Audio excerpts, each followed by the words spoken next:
আজকে আপনাদেরকে 3 ধরনের মাছ রান্না করে দেখাবো। এর সাথে থাকবে বিটরুট ভাজি।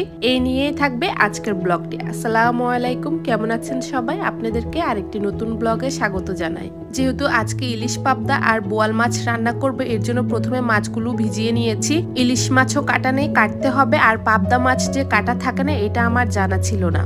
যদি আমি জানতাম পাবদা মাছ কাটা থাকে না, তাহলে হয়তো তখন আমি আনতাম না কানাডা থেকে। কিন্তু এখন যখন নিয়ে এসেছি, এখন তো কাটতেই হবে, এত দামি মাছগুলো তার ফেলে দেওয়া যায় না। তো এখানে আমি ইলিশ মাছটা কেটে নিয়েছি। এর থেকে 4 টুকরো ইলিশ মাছ ভেজে নিব। আর পাবদা মাছগুলোকেও সুন্দর করে কেটে নিয়েছি। দেশে থাকতে আমি কখনোই ছোট মাছ কাটিনি। যা মাছ কাটা শিখেছি সব কিন্তু আমেরিকায় আসার পরে মাছ কাটাটা শিখেছি একটু একটু করে। এই কারণে পাবদা মাছ যে পরিষ্কার করতে হয়, মানে নিজের কাছে কেমন জানি লাগে পরিষ্কার করার সময়, তাই এই কথাটি বলেছি। তো এখন পরিষ্কার করা শিখে গিয়েছি, তাহলে নেক্সট টাইম থেকে আবার এনে খাবো। যাই হোক, ইলিশ মাছগুলোকে লবণ হলুদ মেখে ভাজতে বসিয়ে দিয়েছি। আর পাশের চুলা এখানে বসিয়ে দিব বোয়াল মাছ। এর জন্য পেঁয়াজটাকে ভেজে নিয়ে এর মধ্যে দিয়ে দিয়েছি হলুদের গুঁড়া, মরিচের গুঁড়া, স্বাদ মতো লবণ, রসুন বাটা আর অল্প একটু জিরার গুঁড়া। মরিচের গুঁড়াটা একটু বাড়িয়ে দিয়েছি, তাহলে খেতে ভালো লাগবে।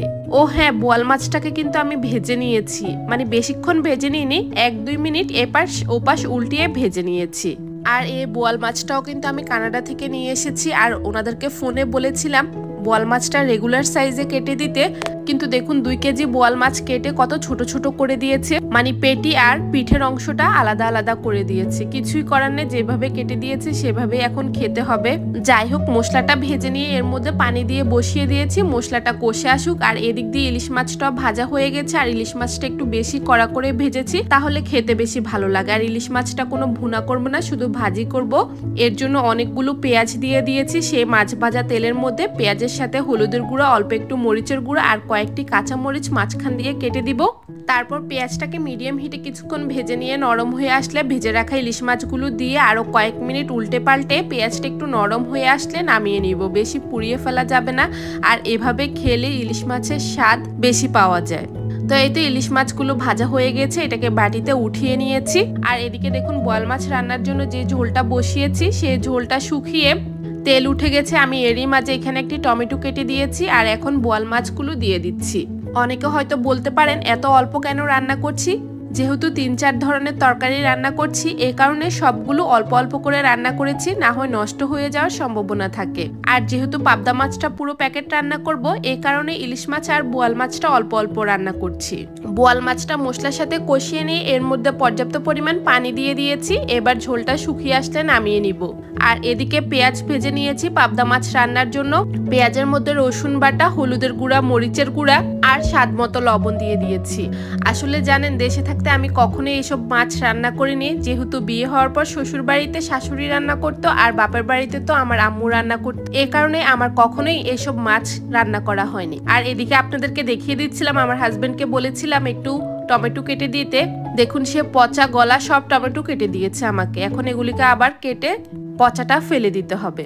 সবাই বলে সবার জামাই নাকি রান্না করার সময় অনেক হেল্প করে। আমার জামাই হেল্প করার পরিবর্তে উল্টো আমার কাজ বাড়িয়ে দেয়। যাই হোক, যেটা বলতে নিয়েছিলাম, দেশে থাকতে তো কখনোই এই মাছ রান্না করিনি। আর আমেরিকায় যেহেতু বোয়াল মাছ, ট্যাংরা মাছ, পাবদা মাছ এগুলি পাওয়া যায় না, তাই কখনোই খাওয়া হয়নি। এই প্রথমবার কানাডা থেকে নিয়ে এসেছি। আর আজকে প্রথম বোয়াল মাছ আর পাবদা মাছটি রান্না করছি। তো কাঁচা মাছ, মানে এই মাছগুলো রান্না করার সময় তো একটু ঝালটা বাড়িয়ে দিতে হয়। সেটা রান্নার আগে আমার আম্মুর সাথে কথা যখন হয়েছে, তখন আম্মু বলে দিয়েছে। কিন্তু লবণটাও যে কেমন দিতে হয়, মানে আমি আন্দাজ করতে পারিনি। আসলে কখনো যে রান্না করিনি, এই কারণে আন্দাজ করতে পারিনি। বোয়াল মাছটা যে রান্না বসিয়েছি, তখন হয়তো লবণ বেশি দিয়ে ফেলেছি কিনা আমার খেয়াল নেই। টেস্ট করে দেখি এত অতিরিক্ত লবণ হয়েছে। পরে উপায় না পেয়ে 3-4টি আলু কেটে বোয়াল মাছের মধ্যে দিয়ে দিয়েছি। আর এই দেশের আলুগুলো সিদ্ধ হতে কিন্তু বেশি সময় লাগে না, এজন্য চিন্তা নেই। তারপর যখন আলু দিয়ে রান্না করেছি, তখন দেখলাম টেস্টের ব্যালেন্সটা ঠিক মতো হয়েছে। আর এদিকে পাবদা মাছটাও রান্না করে নিয়েছি। অনেক মজা হয়েছে, আমার কাছে ভালো লেগেছে। তবে আমার মনে হচ্ছে এখন ভিডিওতে যদি আরেকটু হলুদ দিতাম, বা মরিচটার ঝালটা মানে ঠিক ছিল, কিন্তু মনে হচ্ছে হলুদ দিলে কালারটা হয়তো আরেকটু বেশি সুন্দর লাগতো। ছবিতে দেখতে মনে হচ্ছে একটু বেশি ফ্যাকাশে ফ্যাকাশে লাগছে। ওই তো রান্নাটা কিভাবে করেছি আপনারা তো দেখেছেন। এই যে বলেছিলাম না, বোয়াল মাছে আলু কেটে দিয়েছি। এই যে দেখুন, আলুগুলো কিন্তু সিদ্ধ হয়ে গেছে অলমোস্ট। এখন শেষে কাঁচামরিচ দিয়ে দিয়েছি আর অনেকগুলো ধনিয়া পাতা দিয়ে দিয়েছি। আমি যখনই রান্না করি সবসময় চেষ্টা করি দুনো চুলা জ্বালিয়ে রান্না করতে। মানে এক পাশে এক এক তরকারি বসিয়ে দিই, তাহলে কাজটা খুব তাড়াতাড়ি হয়ে যায়। আর যেহেতু বাচ্চা আছে তো বুঝতেই তো পারছেন, তাড়াতাড়ি রান্না করে নিলে আমার জন্যই সুবিধা হয়। ও হ্যাঁ, আপনাদেরকে তো বলাই হয়নি আজকে এত আয়োজন কিসের জন্য। আসলে এই মাছগুলো আমাকে এনে দিয়েছে একজন ভাইয়া, আমাদের পরিচিত। তো ওনাকে এখনো পর্যন্ত খাওয়ানো হয়নি, যেহেতু বেচারা আমার জন্য কষ্ট করে কানাডা থেকে এনেছে। তাই আজকে ওনাকে দাওয়াত দিয়েছি আমাদের বাসায়। আর উনি যেহেতু আমাদের দেশীয় মানুষ না, মানে অন্য দেশের মানুষ, তাই উনি জানে না কিভাবে মাছগুলো খেতে হয়, এর জন্য বাসায় দাওয়াত দিয়েছি। আর এর সাথে কিন্তু আমি বিটরুট ভাজি করে নিয়েছি। তো এই ছিল আজকের আমার রান্না বান্না। আলু দিয়ে বোয়াল মাছের তরকারি, বিটরুট ভাজি, ইলিশ মাছ ভাজি আর পাতলা ঝোল পাবদা মাছের। তো ভিডিওটি কেমন লেগেছে জানাতে পারেন, আর ভালো লাগলে লাইক কমেন্ট শেয়ার করে আমার পাশেই থাকতে পারেন।